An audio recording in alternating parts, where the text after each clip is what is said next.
cannot give a running back coming off an ACL a couple years ago who's been 4 years. I can't give him that kind of money. I can't do it. And it's unfortunate because the running back, as Bill Belichick says, there's a bunch of car wrecks that he has to deal with on a week-to-week basis, and these running backs wear out. So $16 million, whatever that guarantee might be, it's a cap issue more so than it is, trying to take care of the player. They got to keep the team together. They have to pay Jones. They don't have to pay Barkley. I would say no to paying him $16 million. Yeah, they tried to negotiate with Saquon during the bye week, and the Giants were rumored to want to be in that $12 to $12.5 million a year on a 4-year deal, and Saquon Barkley wanted around $14 million. There's a big gap there, and I struggle with paying Saquon that type of money, what he's asking for, because there's so many other priorities that the Giants have to take care of before you even get to Saquon. You got to take care of Daniel Jones, but you also got to take care of All-Pro Andrew Thomas, your left tackle. You also have to take care of defensive tackle All-Pro Dexter Lawrence. And think about it from this standpoint. The positions of importance when it comes to winning in the National Football League, the quarterback, the pass rusher, and the offensive line. Left tackle. Those are the guys that you got to take care of. Yep. And that's what the Giants and Joe Schoen should be focused on this offseason. I can't afford to pay a running back that's had the injury history that Saquon Barkley has had, top of the market money. It just ain't going to happen. He can haggle about saying it's not Christian McCaffrey or Zeke Elliott, but $14 million is more than Nick Chubb is getting paid. And he ain't a better running back than Nick Chubb. I'm sorry to say it. Nick Chubb was an all-pro this year.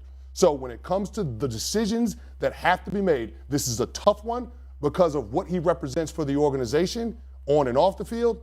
But Stephen A., you got to be willing to let him walk into free agency. You can't throw the boat at Saquon Barkley. I think both of you need to be drug tested. Something wrong with y'all. You talking about Saquon Barkley? Yeah. Mr. 1,312 yards rushing, Saquon Barkley. Yep. Mr. 295 attempts, 76 receptions, Saquon Barkley. Yeah. When you put him out there, you got nothing else.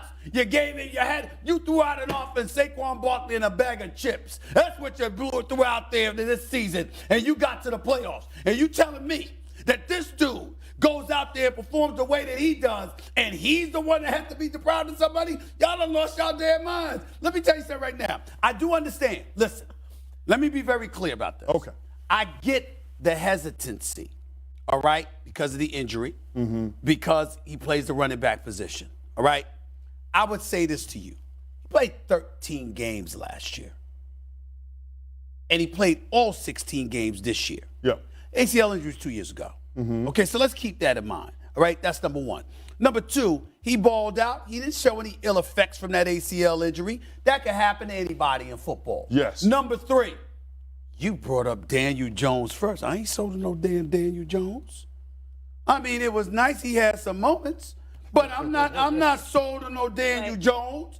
No, not more than. Now, I do understand that the quarterback position is far more important than the running back position, but I ain't sold on him. And then you talk about free agency and all this stuff.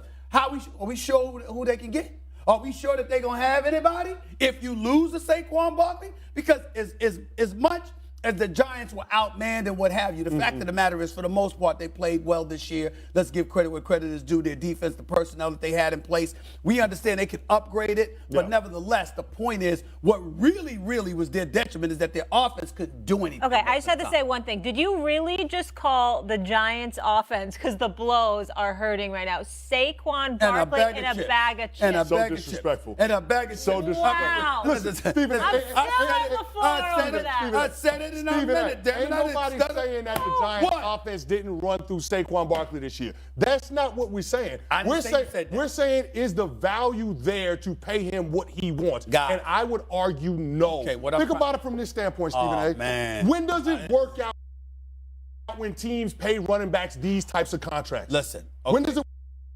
work out? You know what? Christian McCaffrey? Here's what I'm saying to you. That ain't the team that paid him. Listen, I know. San Francisco didn't pay him. But let me explain. I'm very, very guarded. I compartmentalize, and maybe I'm wrong for doing this. I compartmentalize the number from the amount of years. I'm very hesitant on the amount of years. But when you tell me a 14 per number, I'm not thinking, oh, it's 14 over 4 years, 14 over 5 years. I'm saying, damn it, when he go out on the field next year, is he worth $14 million based on what we saw him produce this year? Yes, that's how I'm thinking. So I do understand what you're saying. Steve, you can't give him 3, 4, 5 years because obviously longevity comes into play, plays the running back position. I got you. You got me there. I'm just telling you, when he on the field, the brother worth $14 million.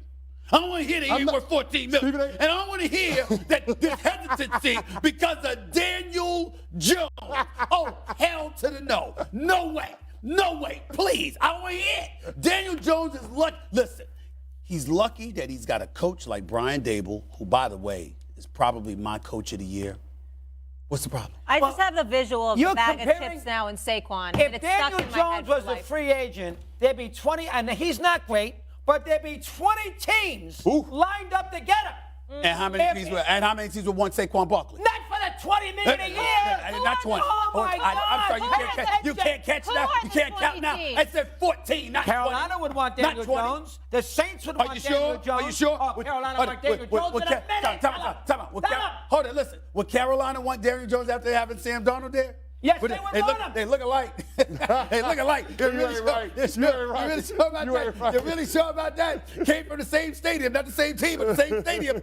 You're sure Carolina will want Daniel Jones? I don't think so. He is not the guarantee, but he's a better option for a team like Carolina and the Saints and the Colts. He can win. Listen. They just proved it. They won 9 ball games. Please. Barkley, I hate to say this. I hate to say this. Like talk show hosts, running backs are a dime a dozen. Oh. Whoa. I got him there. I gotta go. Step back. Oh, no. We ain't going after that. You talk to Sam. Not after Sam. You hold Time for up a break. a second. Oh, no. Sam, I tried to have self-control. I'm sorry. Control that. We see a whole bunch of people on the Mad Dog channel. Who's had the 3 to 6 slot for the last decade? Has it moved? Has it moved? No. First Take is on. Nope. Stephen A. Smith arrived in 2012. Has there been somebody else in this chair since that time? It ain't a dime a dozen, baby. And if there's ever proof of that, it's me and you. You just lied to the American public. Say you're sorry. Say you're sorry right now. Think about that. That's what it was.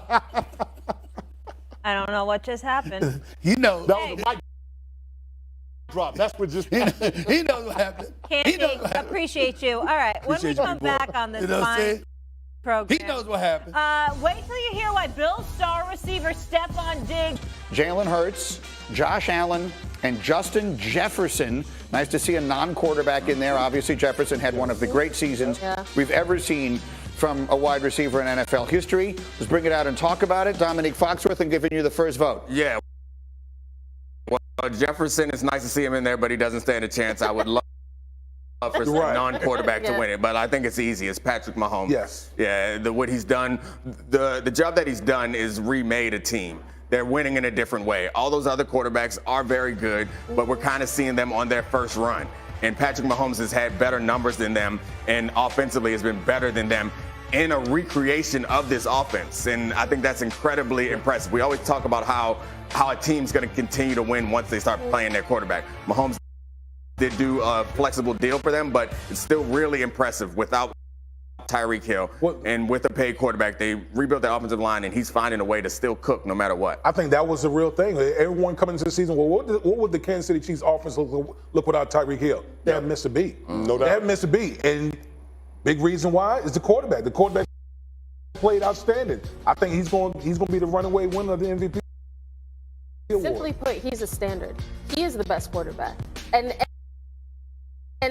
we do end up discounting what Patrick Mahomes can do because he makes it look easy, but we should not do it. What he's been able to do with this offense, with these players, it is impressive. Yeah, I'm not discounting what he can do. This is his 5th straight conference championship game that he's hosting at home. They might as well rename the AFC Championship game the Pat Mahomes Invitational. Yeah. But, I think Pat Mahomes is going to ultimately end up winning it, but it's a shame that Jalen Hurts got hurt in Week 15 in Chicago because I thought he was on pace to win the MVP. He had 35 total touchdowns to only 8 turnovers. Greeny, over the last 5 years, there's only been 3 quarterbacks to have more total touchdowns in the same amount of turnovers or less. That's Pat Mahomes, Aaron Rodgers, and Lamar Jackson. All of those guys got MVP. It felt like it was Jalen Hurts to lose. Unfortunately, he's going to lose it on an injury. His season needs to be celebrated. And I think also Joe Burrow, what he's accomplished so far needs to be celebrated. But we need to stop short of saying that if he wins this weekend, he gonna overtake, because I'm not gonna name any names or point any fingers, but somebody earlier in the show suggested that if Joe Burrow won this weekend,